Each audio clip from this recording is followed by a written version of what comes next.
docked on your ADM for that. So, and people get confused because there's two different kinds of ADMs. There's ADMR and ADMA, average daily membership in attendance and average daily membership in residence. So for the purpose of a charter school, you're always going to be using ADMA, average daily membership in attendance, but it has nothing to do with actual seat time. Attendance is where you're attending the school, as ADMR is the town that you are from.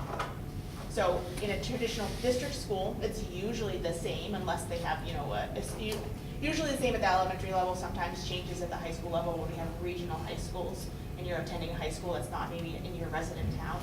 But charter schools, you can be from anywhere.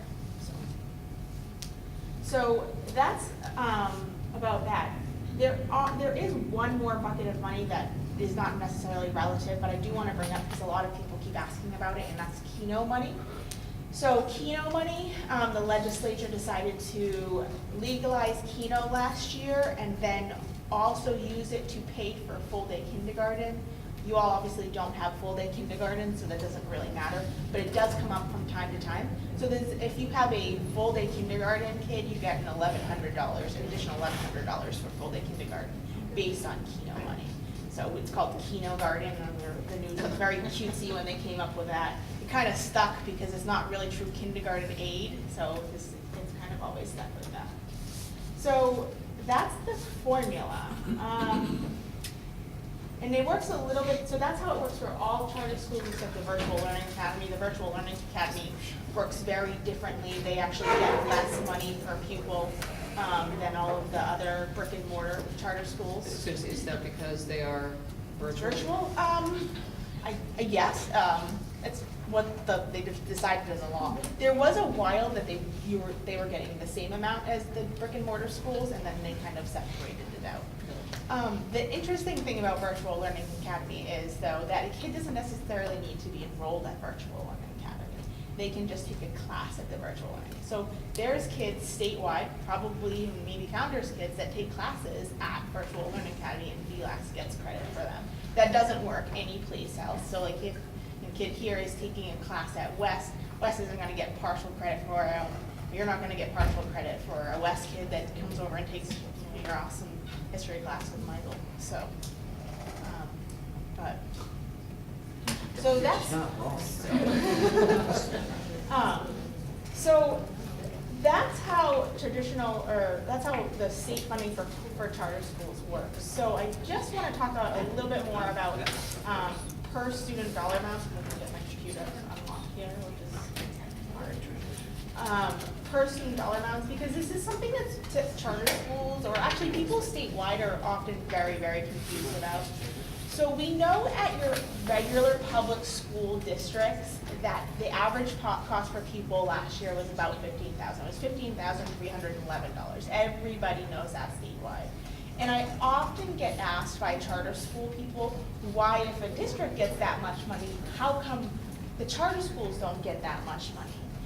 I do want to stress that even though that's how much they're spending on average per pupil, that is not how much they're getting from the state of New Hampshire. If anything, charter schools actually get more from the state of New Hampshire than a district public school, because almost 70%, actually not almost, statewide average, 70% of that $15,000 is coming from the local property taxes. And then when you'd only look at one's tax bill. I know. I understand. I think that every single time I see my property tax bill.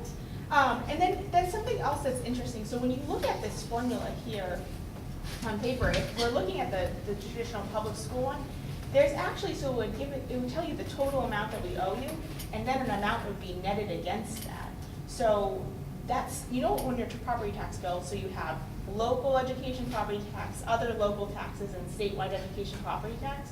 So that statewide education property tax is actually being netted out of their adequacy payments. So they don't even get a check for that whole amount that we're calculating, because they keep that money local, so they collect it locally and they keep it locally. So that's challenging in and of itself right there. In the past, I just will mention, because people don't, charter schools don't get this money, but I do want to kind of explain it because it's something that everybody seems to know a lot about. It's the stabilization grant. So charter schools don't get a stabilization grant. district public schools do. It's not a per student amount or anything like that. There's no way to calculate it. But if you were looking at this, I think at this point it's 6 or 7 years ago now, up till 2012, there was another box that was on here. And then also one of them was different. So there was a weighted factor for free and reduced lunch. So what it did is it looked at what percentage of kids in your town were in a free and reduced lunch class, and it said, or in a free and reduced lunch school. And it said if you had a really high percentage of free and reduced lunch kids, we're going to give you more for that. So they took that out of the formula. They just said a free and reduced lunch kid in Bedford is worth the same as a free and reduced lunch kid as in Manchester as in Rye. They said it's the same no matter what. And then there was also something that was called the fiscal capacity disparity aid. So fiscal capacity disparity aid actually looked at the local tax local tax valuations in your town, and it looked at the local family median incomes in your town. And it kind of averaged those and then ranked them into octiles and took the two lowest and gave them an additional $2,000 or $1,200 per student. So it gave extra money to people that didn't have that taxing authority or that taxability. So those were more money. They took that out of the formula. They put something called stabilization grant, which is essentially was just the difference of what they were getting under the old formula and the new formula, and they reduced it by 4% a year each year going forward for the next 25 years until it's reduced down to 0. So just there's a lot of legislation about that. I know a lot of people don't, ask about it. I know it's not something that necessarily affects charter schools, but I do just, if you hear it, I just want to make sure you know what that is. So charter schools, as far as funding, are able to apply for the exact same federal money that all your traditional district schools are able to apply for. So Title I grants are able to go to charter schools. Title II, special education wouldn't necessarily go, but your special education kids would be counted in the resident districts in that formula for that purpose, and those monies would benefit your kids, and some of the services that you might be being provided, maybe being provided with those federal special education dollars. Title I is for those who don't know, because I talk in acronyms all the time, mystery names, but so Title I is for, they call it educationally disadvantaged students. So it usually oftentimes is used to provide extra support. So maybe reading help or math help, tutors, things like that. Then there's Title II. So Title II is professional development money for teachers. And there's a lot of flexibility. I'd say that's probably the most flexible grant that comes from the Federal Department of Education. We at the New Hampshire Department of Education are what we call a flow-through agency. So the federal government gives us the money and then we dole it out based on a formula that is determined in federal law. I know charter schools obviously don't get as much money as some of the traditional district schools, and that's really based on the federal formulas that are in law, which we have no ability to change or manipulate. And they really look at a couple different things. The biggest thing that they usually look at is enrollment, so obviously the charter schools are traditionally a lot smaller. And another thing is most of the formulas look at poverty.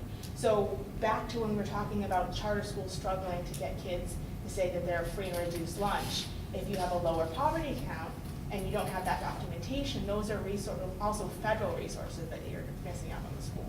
Charter schools ask me all the time, I want to stress this again, charter schools ask me all the time how they kind of overcome this. I don't have an answer for you all. Because almost every single charter school in the state has the exact same problem, because they say I don't either provide the meals, or maybe a charter school population is a family that is bigger on student privacy and is less likely to kind of share that information. Here all the time, there's nothing that we can do about it. That's been a huge struggle. I know we, one year, dedicated a couple of people, and we reached out by email, and we reached out with phone calls. Some people, very few though. I think we had, I'm trying to remember, maybe 7 kids last year return the forms. Yeah. And I think the piece that, it's challenging, it is private, and that's, we have to respect that. Absolutely. The other side that a lot of people don't understand is if the poverty level is reflected in an accurate manner, there's a lot of other monies that follow that. A lot of grants are tied to this. Yes. Teacher forgiveness. Yes. There are Yeah. student loans. Yeah. And we try to stress that it's a lot of things come with it, and we will offer food and free day field trips and other options Yeah. that we can't afford to do. A lot of times it's donated, but it's very hard. to And get it's those even forms. harder at the higher levels. So if you look at free and reduced lunch, it's, you know, obviously the kindergarten, first grade are higher. And it's not usually necessarily because that family has come out, has, you know, come into a better situation. It's typically because now the high school kid says, I'm not getting those forms back. I'd say it maybe has gotten a little bit better in the last couple years, because it used to be, you were a free and reduced lunch kid and you were getting free and reduced lunch and you had a special card and you had to swipe that card and nobody wanted to put it out there. Now you can't tell, you know, we have or not necessarily you didn't have a special card, you didn't have a card, everybody else, you know, had like money and everything, and then you had that card, and it was kind of that. Now everybody has a card, everybody has a preloaded account, you know, kids can't tell, but it's, and I just don't have anything that, you know, I can really offer on that one. Well, and I think part of the challenge, especially for charter schools that don't have the cafeterias that are, Mhm. you know, doling out lunch every day. Yes. Yep. And I have chatted with a number of schools in our area thinking, you know, maybe this is something that we need to do. You know, do we need to walk around and kind of figure out, how do we do this? Seriously, give it a code name that's not free and reduced lunch. Yeah. Would you? I mean, and unfortunately, that's just the test that we use, we don't have a separate program. No, right? exactly, but it's like, you know, if we just named it something different, would we be able to, you know? Yeah. But everybody would still call it the same thing. anyway. Yeah, it's more about the mentality, stigma. yeah, the stigma, yeah. So, and I don't know, I mean, and I hear people that just say that I just don't want school knowing what my financial situation is. So there's no way to overcome that I know of. And that's another thing that I've asked the new charter person. I said, you know, if you could, when you're going to these conferences and kind of think about that and, you know, say, how are they doing this maybe in other states? Maybe another state has a great way of doing it, but we just don't know about this yet. So I have a question. If you can manage that at the state level, and not tell the school who the 12 kids that are free and reduced lunch kids are, but just write a check for the 12. So we are actually not allowed to manage it at the state level. We are not allowed to get that information. We can't collect it that way. I see. What we do go get at the state level though is we do get something called direct certification. So direct certification is if a kid's family is participating in another federal aid program, they are actually automatically qualified for free and reduced lunch, and we do get that information. So if a kid's family is on SNAP, then we get that, and so you're gonna get qualified on that. But that's the only, otherwise, we are actually not allowed, it's illegal for us That to would have that. probably be a step in the right direction though, right? I mean, if Yeah. Yeah, exactly. It's, that information is actually really interesting because it doesn't forgive anybody, but I'm guessing that the money comes also at a different time. If you're getting it, you know, if you're not getting it in September because we're filling out the forms or not filling out the forms, Yeah. I'm guessing that you get it much later in the year, which would mean that those dollars would go to the schools later in the year. So those funds always flow to the schools in the fall of the following year, no matter what. There's no way to do anything about that. Yep. So that unfortunately follows the same track as the 1 year behind public schools, like the public schools. Then there's really no way to do that because we need the EOY, the end of the year enrollment update, or forms that we get to kind of do all those determinations. And I think though that it's in federal law that we are not allowed to have that information at DOE. So good luck changing federal law. Yeah, right. Well, no, it's just, you know, it's interesting. I wonder if it would behoove us as a group to change kind of the flyer that goes along with that form that needs to be filled out, to clearly say, you know, the I don't want to say Nacho Tuesdays, but, you know, the pizza days that the kids have, and, you know, the school day trips that they go on, you know, and let people know that that's really, you know, that's what, we want to help with those things, you know? Yeah, and the teacher loan forgiveness is another one that's really important. And I actually had another charter school in Manchester, which I'm sure you can guess which one, but they had the same thing. They said, you know, they teach in an actual district, you know, that that they could get the student loan forgiveness, but they're teaching at my charter school where they get paid less than they would get paid at the district, and they still can't get loan forgiveness because we don't have the same ratio as Manchester, which is really, really challenging, but that's the way it works, unfortunately. So, I think we can certainly have a couple more questions if they're important, but let's, of course they're important. But we're just running a little short on time, so 5 or 6 more minutes, if just to set a time. yeah. And we can get into other conversations about funding and whatnot at another time if you want me to come back. I really only was prepared to talk about the formula today. Yeah. So, We'd love to have you back Thank you anytime. very much. Thank you very much. Yeah, it's It's a great presentation. Well done for the information. Moving along, I'd just like to have a brief discussion regarding the outreach committee. Talking about the formation of an outreach committee. Kim's got some thoughts, and we'll have a fairly open discussion for a few minutes about how that wants to work and maybe a timeline.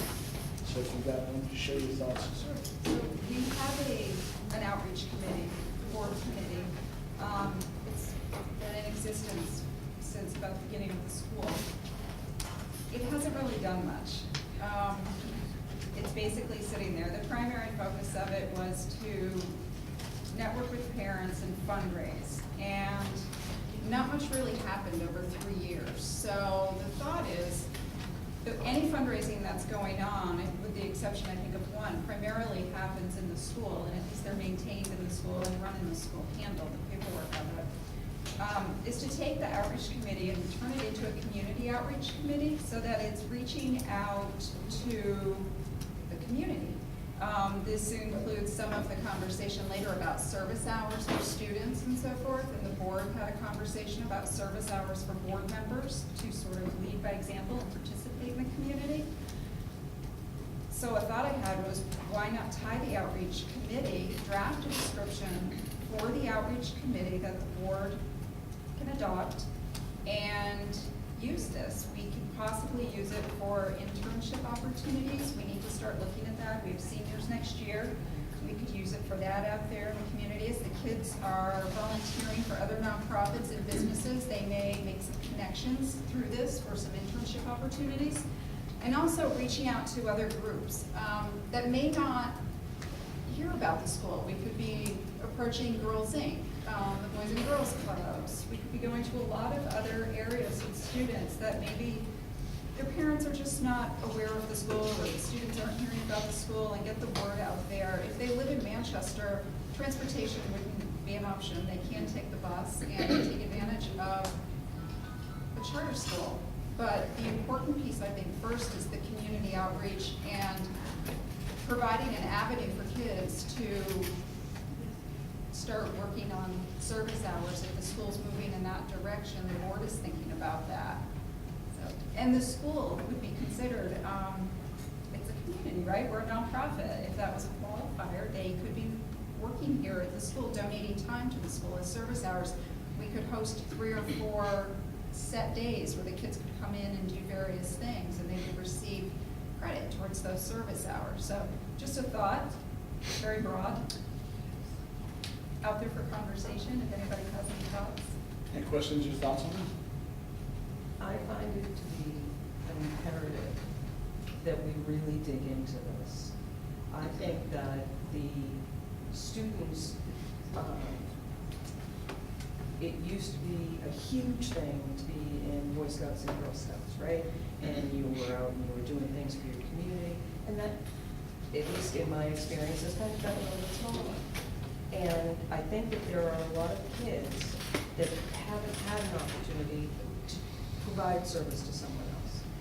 And the uplift that you get when you put yourself out there, I want our students to have that experience. I want our students to know for the rest of their lives, because let's face it, we are forming, what are your practices going to be when you go out to college? What are your practices going to be when you get out of school? So we're trying to do all of those things, and one of those things is service. It is giving your time. It makes you feel as good as it does for the people that you're doing service for. We may have students in this school who want to become teachers. Why couldn't part of their service maybe tutoring kids at the end of the day, or at J period, or whatever it is. I mean, there are so many opportunities that I think they can really dig into and find something they're passionate about. Not just- Yeah, that's great. Yeah. Well, I'd like to make a motion that's, As soon as you pull your head up, pop your head up out of the. come back to us after you can discuss it with any of us, you know, they're done. Come back to us with a description of an outreach committee. Absolutely, I would. Thank you so much.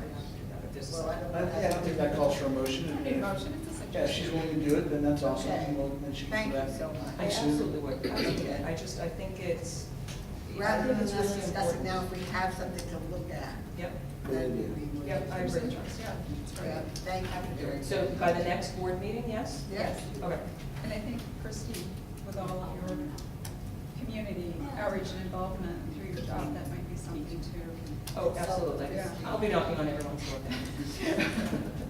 Thank you. Okay, thank you, Patty. The next agenda item then Assign is somebody the, else to is draw. the, yeah, is the adoption of the humanities alignment that Mr. Klein presented at the March board meeting, and the board needs to adopt this. So I would entertain a motion to adopt. I wanted to understand what Rachel's comments were in relation to the curriculum. Did she feel that we hadn't included enough about, The way it was presented, if I remember correctly enough, is he's rearranging the order in which some of the courses were being taught, not taking away content. We were adding content and also adding some courses that are required by our charter, and with seniors next year, they need to be taking these classes. So I don't know, it wasn't to limit teachers on what they were teaching in the classroom, if that was the concern I was sort of sensing. I mean, not to speak for Chris either, but I've been part of the meetings and whatnot in terms of the rearranging and also kind of refocusing the way we teach history and the critical thinking piece and the Socratic seminar and the discussion based. And we feel within the department that the changes are going to reflect that as opposed to, obviously, to teach your son and your daughter. So the way we teach it, being less specific on certain pieces of content, more bigger picture, and being able to apply history in a civics course in what's happening in the real world. And so I think that's kind of the point of emphasis, is that discussion based and being able to have discussions about real world issues in a respectful way, being open-minded, tying it to the code of conduct. So I think that's kind of been at the so cornerstone. what was she saying? That's what she liked about it? Is that what? That's how I interpret it. I don't want to speak for her, but. Oh, okay. All right. So she was saying this is a good thing, the way it's been restructured. I think you should talk to her afterward, please. Well, in order to make this decision, I'm very interested in what she had to say. She'd be about happy it. to explain it. I think that, yeah, so I think what we can do, recognizing that anything that's adopted or ratified is not etched in stone, you know what I mean, it's a concept. And I would think, knowing Rachel as I do, that she'll have some input to the, I'm sure, yeah. If I can speak to that too, as a person who's going to be teaching the civics class.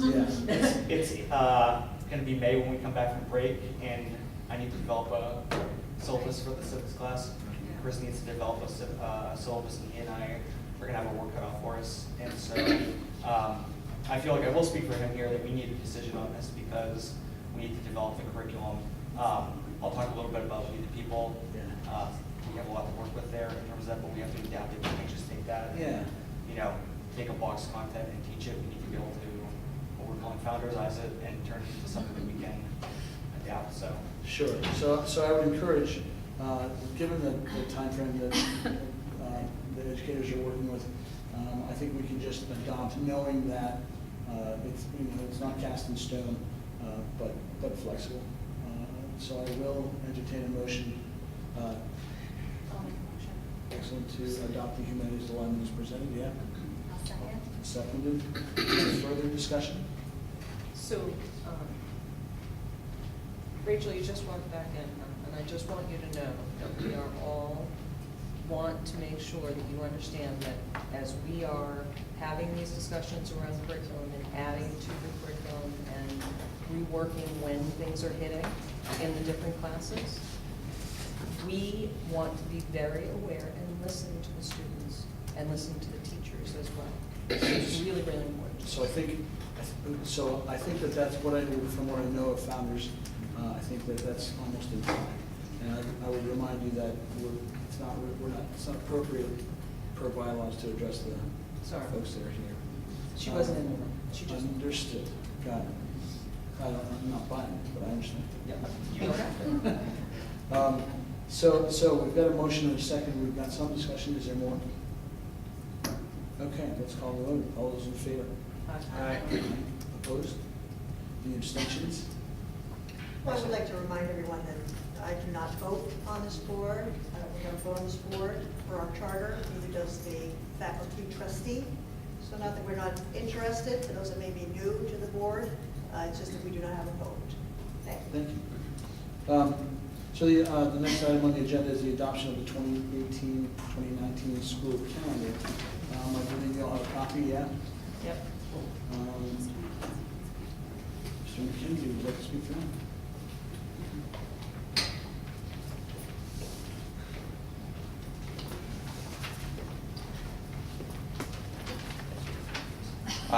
My name is Mr. McKenzie. I'm the scheduling committee head, along with the registrar, and some other titles as well. So I was tasked with coming up with the school calendar for this coming year. I based it off of the calendar that we have this year. In talking to a number of teachers, it seems to have been a pretty successful calendar in the fact that we were able to work it so that we would have things like faculty meetings on various Fridays during the school year, instead of trying to have it after a long school day, in which case, we had a number of teachers that had prior commitments. They had to go pick up their own children from schools, so many of them had to leave after half an hour. With this schedule, we were able to have these meetings during the school, during a normal business day, and allow for expanded meetings so that we were able to have like the Officer Lindstad come in and give a workshop on lockdown drill for 3 or 4 hours instead of a half-hour little mini lesson. Basing it off of the state requirements, the state requires that a high school has 990 hours in a school year, instructional hours. In addition, you need to work in 10 6-hour snow days. We work that into the schedule and we go above and beyond that. So based off of the hour formula, I've got it on there. If I'm not mistaken, it is 1,069 hours instead of 1,050. That does not include the 4 testing days that we have set aside. You'll see those in blue. One of those is at the end of October for 9th and 11th grade for them to take the PSATs. And then we've got 3 testing days in the spring. That takes care of both the SAS testing along with the PSAT and SATs for the high school students. If we were to then, need to, we can still work and figure out those hours as well and put them into the formula. But we have, my feeling is that we do have enough leeway in there. One of the dates you'll see, I think it is March 20th, has a question mark next to it.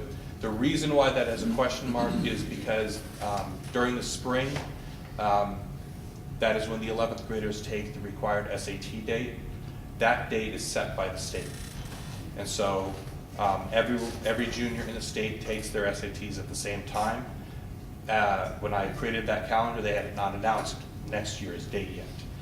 But that is based off of basically when it was this year. This year it was Wednesday the 21st, so it's Wednesday the 20th there. If it needs to be moved probably to the next Wednesday or something like that, we can very easily do that. Wonderful. So we have to have a motion to approve this in order to submit it to the Department of Ed this month. So okay. Moved and seconded. Any further discussion? So I have one question. Yes. Classes that meet maybe only a couple of times a week, do we avoid putting one of those couple of times a week on Fridays? Are they front load ended where we have a number of Fridays that we are saying that the kids aren't going to be around? Well, I mean, those Fridays are, just like this year, those Fridays are the everyday class days. That was done on purpose this year when we changed it from every day was on Wednesdays. Now the single block days are on Fridays. Yeah, I just think it's important that other people know that that kind of thought is, Yes. that conversation has gone in, because if you don't know, what days do I only have, I only have it on Monday and Wednesday. Yes. And the Fridays don't matter. Yes, and so a lot of, even paying attention to, say, when we get back in January, there are 3 days that we come back for that first week. That way each class meets at the same amount of time. They'll have a double block and then a single block on Fridays. Excellent. So we've got a motion and a second to approve. Any further discussion? Nothing. So let's take a vote then. All in favor? Aye. Opposed? Abstentions? Motion carries. Thank you, Mr. McKenzie. So the next item on the agenda is the adoption of the 2018-2019 budget. So Mrs. Lavalley would like to get us started, kick off that discussion. Finance Committee met and we reviewed the budget. What we're voting on tonight would be the 18-19 budget, not the full 5-year budget. It's there for information. I think it's always good to have the 5-year plan out, but we'd be looking at 18-19. A couple of things to look at for changes from the existing one. The annual fund, we kept it at 20,000. We're getting close to that this year, which is nice to see. We have added a line item for legal. Normally, we've had $1,000 or $2,000 under legal. We've increased that for the upcoming year to $20,000, which is unfortunate, but we feel at this point, after discussion in finance, that it's become necessary. We can't rely on donations and so forth for legal bills, and they're still necessary from what we're seeing. So we're going to plan for legal bills in the upcoming years. Instructional support is built in there. That's for some additional backup in the classroom if needed, reimbursed typically by the district, but we have built that in there. We've broken things out pretty significantly compared to the previous budgets.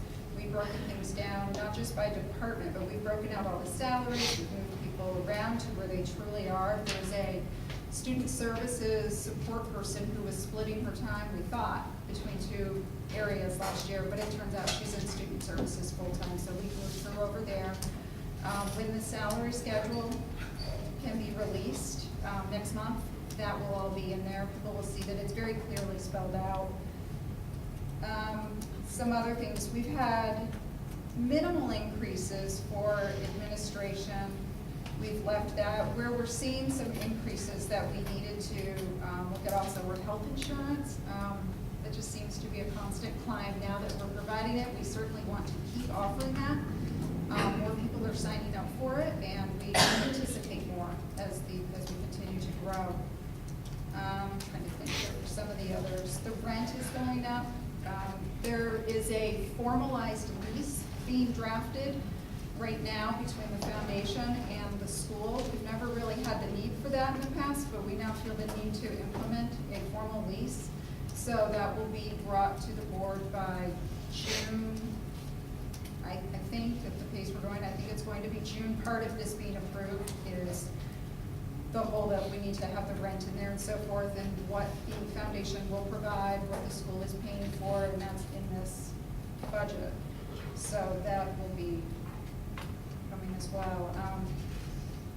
Basic increases, we did a small increase for supplies by department, not a ton. I believe we raised it from $2,000 to $2,500 per department. they need supplies, we need to be able to offer that.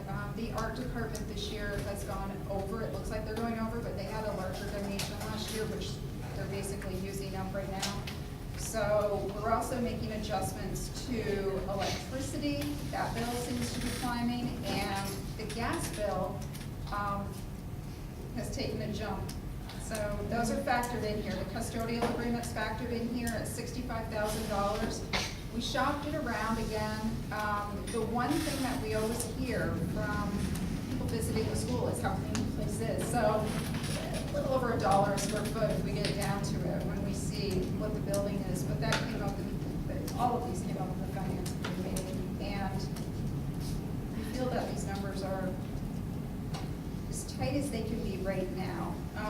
If we need to adjust and revise, we'll bring it back. After we close out the year, we'll review the audit. If we have to do something, we will come back and bring numbers forward. But right now, based on last year, based on what we have so far this year, we think these numbers are tight. And finance recommended that it move forward for the board to vote on. So, what I'm gonna do is I'll ask for a motion to approve, and then if there are any questions, we'll address them in the discussion. So I'll take a motion to approve the budget, if someone's so I will inclined. make that motion. Thank you. A second? Excellent, and discussion. So, Kim, as I look at this, I see that we have zeros, because this is the budget, we have zeros where all of the clubs are. And I just want to call out that it's not because they haven't raised any money or they don't have money to do things. I just want to make sure that we can kind of put on the record why that is a zero and what is actually Correct, happening. good point, correct. The clubs are self-funding, so we're not planning to fund them. They're all self-funding through different activities. We definitely track their money through the school. We track the revenue and the expenses, but their money stays with them. So if they don't spend it all this year, if there's money left in the band department, music and band, or chorus and band, we will roll that over for them at the end of the year. After the audit, everything's tied out, we roll those funds to them for the following year, but in the budget, we keep those at zeros as Good point, Sue. Thank you. placeholders. Yeah, I mean, it just, definitely want everybody to understand that the money that they're donating at these events really, it's being tracked and it's there and we know it is, but that's not part of this particular discussion. Right, no, absolutely, good point. Yep, very good. Anyone else? Any other thoughts? Well, I would just like to say that I know that this is a huge amount of work for Kim, along with all the other things that she does, organizing all our meetings, putting out flyers here and there, everything else. So I would just like to thank her publicly for the incredible amount of work, excellent work that she does in this area. Couldn't agree more. And Christine, she put a ton of time into it. Thank you. Well, okay. Okay, I think we're ready to call for a vote. All those in favor of approving the budget? Opposed? Abstentions? One abstention. So unanimous, save for one I abstention. think you should probably be a little Yeah, more. I have a salary. Okay, so moving on. Thank you for that. With a discussion of the math textbook from Mr. Croto. And Ms. Nichols, I'm sorry. Thank you.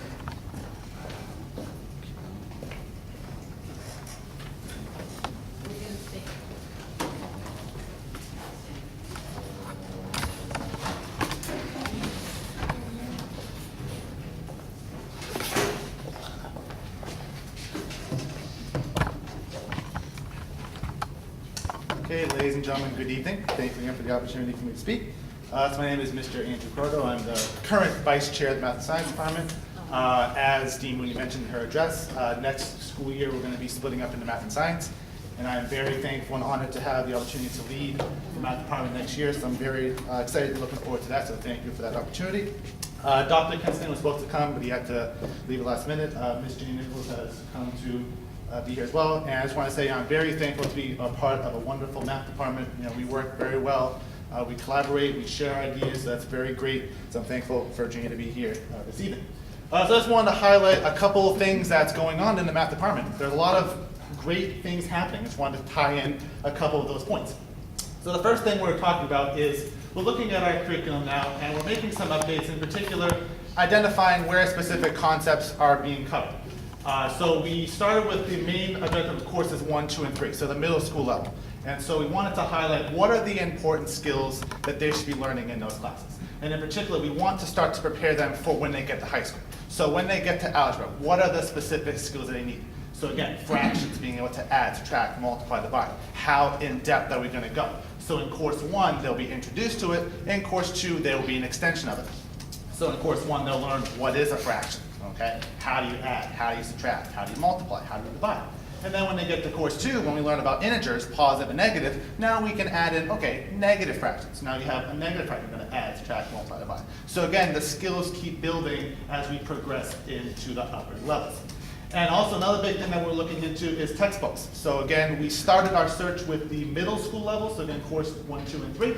And we also started looking into Algebra 1 as well. And towards the end of this year and into next year, we're going to start looking at the high school textbooks as well, okay? And we're trying to find a book that was usable in our class, not just as teachers, but also as parents too. So we wanted to get feedback into, okay, is this book usable? Is it accessible for you at home, okay? Oh, sorry, I didn't see you change this, actually. Go back, I didn't see you change it, sorry. How do you go back? Thank you. Okay, so again, with the curriculum updates for this current school year. So again, we looked at what we already have already. And so we were looking to put in specific skills that they need to have. And also too, we realized that we want them to be solid in arithmetic. So when they get to algebra, there won't be any gaps. They will have a solid foundation of fractions, decimals, whole number operations. And then we mix in some algebraic ideas too, just what is a variable. Okay, and then we also introduced some geometry concepts as well. So there's a little bit of everything tied into those lower level classes. So when they get to a formal algebra class or a formal geometry class, they will have a good foundation. So again, I'm sorry, I just want to say something. Oh, sorry. So again, we focused on 1, 2, and 3, and then we're looking into the high school courses next year. So now the next slide, please. So this breakdown here is kind of highlighting the specific skills and then what courses are they covered in. And so the yellows represent prerequisites. So again, if you look at the top one where it says course 1, so the first course is labeled green because middle school courses don't get credit, okay? But there are still important skills that they need to get into other classes. So again, we have whole number operations, order of operations, fractions, decimals, graphing, so we plotting points on a table, exponents, probability. So it's a little bit of everything incorporated in those early grades. Then when you get to course 2, you'll notice the yellow indicating prerequisites. So those skills are still being covered in course 2, but then we also get into more as well. So again, we're still doing fractions, but we're going to add in more pieces. When they get to course 3, again, we're still doing fractions, but we're adding more and more each time. So when they get to Algebra 1, all of the green that you see, they will already have covered in the lower courses. So when they get to algebra, it's an expectation that they know everything that's in green because they learned it in the previous classes. And as we get to high school, so when we start looking at textbooks, we're going to start looking into, okay, what specific skills do we have? What books fall in with what we have listed here? Next slide, please. And so again, we have 2 new courses that we're offering this current school year. So again, statistics and probability, and then pre-calculus. And again, in both of those, there's a heavy emphasis on critical thinking, which is the foundation of the school. Problem solving, thinking outside the box, not just understanding what a formula is, but how to use it, where does it come from, how do you apply yourself. And again, in statistics in particular, so Dr. Stanton teaches this class, and he wanted to emphasize the point that there's a heavy emphasis on the critical thinking, critiquing statistical things that you see in journal articles, why are they in there, so just understanding why that is. And as far as next steps, so again, for end of this year into next year, we're looking at establishing broad benchmarks and learning objectives for each of our courses. So by the end of course 1, students will be able to do this, this, this, and this. So that's what we're formally working on now.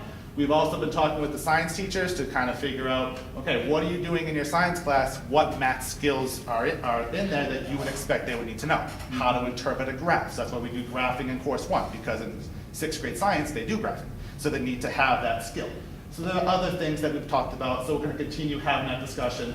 History, so it's a cornerstone of our school, so we're going to try to incorporate math history. So again, current mathematicians, how did they do math back in the day? Okay, so we want to incorporate that into our lessons as well.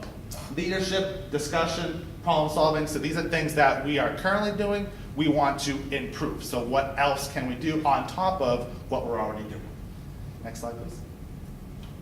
And the last thing, the textbook selection. So as Dean Mooney mentioned in her address, we did have a parent focus group. And so the purpose of this was to get feedback. So again, are the books usable when you're at home? Are they usable? Is there enough examples? Are the examples adequate? Is there enough practice? So again, we did get some great feedback, which I have highlighted here below.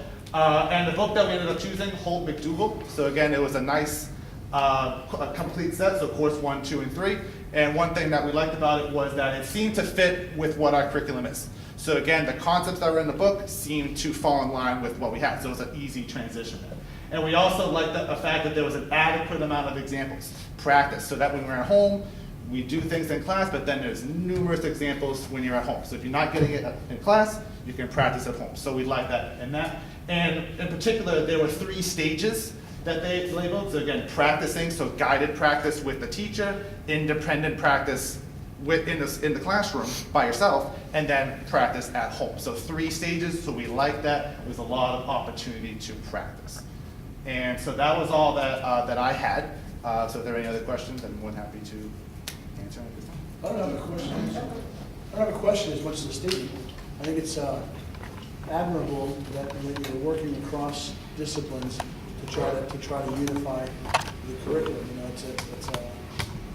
I don't know much about education, but just logically, that makes perfect sense. Yeah, because we want to make sure that the science teachers, they have what they need. So that way they're not teaching math, we're teaching math. So that way, if they need something, they just talk to us, and then we try to incorporate it when we can. This makes sense. So I do have a question. Sure. How much of what the students are currently, I don't want to say testing to, but the results of the current testing that the students are taking, how much did that play into the textbooks that you were looking at? Well, so a couple points to that. So one is, we're not teaching to the test. And so what our objective is to give them opportunities to practice those kind of skills. So again, the thinking outside the box. So it's not just, okay, 2 + 2 = what? It's, you have a situation, how can you apply it to a word prompt? So we're trying to incorporate that problem solving. So I throughout. may not have been very clear. What I was actually saying was, here is your student population. Mhm. Here are their test scores. Mhm.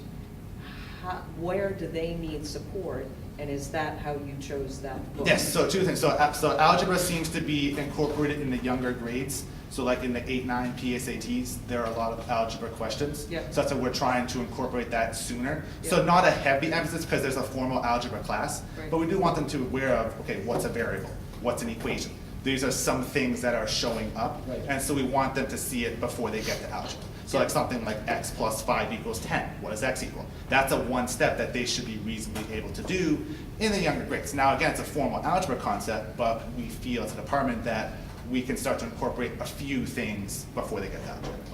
And if I might add, in knowing what's on the test that they take, the PSATs and whatnot, we're trying to make sure that we're covering that particular material before they get to the geometry. We want to make sure that we're doing our geometry before they take their test, because geometry is on the test. Right. So if they're testing on something, we haven't seen them. So we do want to make sure that that's being done beforehand. Well, and then get the feedback from the exam and say, hey, this Right. is, this, we focused on this year, Right. and look at, it's a new set of kids, they've got a new set of test exam, how did it go? Right. So you are being cognizant of that. Absolutely, and Yes. again, we're trying to balance it, so, we Yes. want arithmetic is very important, but again, there are some geometry concepts, finding area, circumference, perimeter, volume, these are things that are on these tests, and we feel that they can be exposed to it now, because they'll see it in course 1, they'll also see it in course 2, so in course 1, they may learn about volume, then they may learn about volume of certain shapes, so they may learn about a prism, then a cylinder. So again, there's still volume in each course, there's still area in each course, so they're getting little tidbits throughout their exposure in middle school. And it'll always be part to get the data from there. We would always want to do that. I'm not sure how much we've used it yet, but it is something that we would love to incorporate into how we're developing our curriculum. What is what's going on with them? Where are they? The highs and Yeah, lows. that's huge, because Yes. it seems to be, when you're looking at the longer term, Yeah. we have these kids for such a long time. that some schools don't. Yes. And you have the opportunity to Yeah. really look at somebody in sixth grade and say, how do I get there? And again, the important thing that we want to emphasize is the critical thinking early on, like right when they get course 1, sixth grade, we are challenging them right off the bat. They understand that, we make that an expectation, we raise the bar. So that way they can meet where our bar is. Instead of us going down to where they are, we're setting it up here. We're challenging them, we're making them think outside the box. Hey, how'd you get that answer? What did you do to get that? Ask them those questions. It's very important, we feel as a department, to emphasize that. We've made great strides this year. I think we're finally knowing where we want the kids to be at a specific year Yep. and what are the things that they really should focus on. Instead of doing something too soon, deciding from our, discussing and tests and whatnot, when should they really be studying that? So not doing it too early, not doing it too late. Yep. So every year, all the new stuff, data given to us, we're gonna start, really looking into it. So, it's a developing curriculum. So we're at the beginnings, but I think we're at a really, really good spot right now. Absolutely. Thank you. Excuse me. Any other Yeah. questions or comments? Yeah, thank you, folks. Thank you again for the opportunity. Well, and I think it's important to point out, just again for emphasis, I think it's important and admirable that you've taken the time to comprise a parents' focus group, so that parents, I know that there's been some, consternation around the math program and having input to it. So kudos for involving parents and coming up with a It was solution. important to understand their perspective. You bet. To understand, okay, so we have them when they're in school, but then when they get home and they're having troubles, some may not want to email the teacher, they may want to talk to the teacher. So then there's another avenue that they can have. They can have a book in front of them, they can look at the examples, and if they're still not clicking, they're up to, they can talk to us the next day. So we want to give them as many opportunities as possible to practice skills. Right, It- awesome. It was good to hear from the parents because they gave us another view, especially for me, I wow, I didn't look at it that way, so it was kind of good. The books do come with a lot of extra things that at home students can get into. There's reteaching programs and videos that can be used also, so I'm really excited that Terrific. we'll have a program that would have that. Well, again, thank you both very much for. Thank you again for the opportunity. Yeah, nicely Thank you done. very much. Thank you. Nicely done.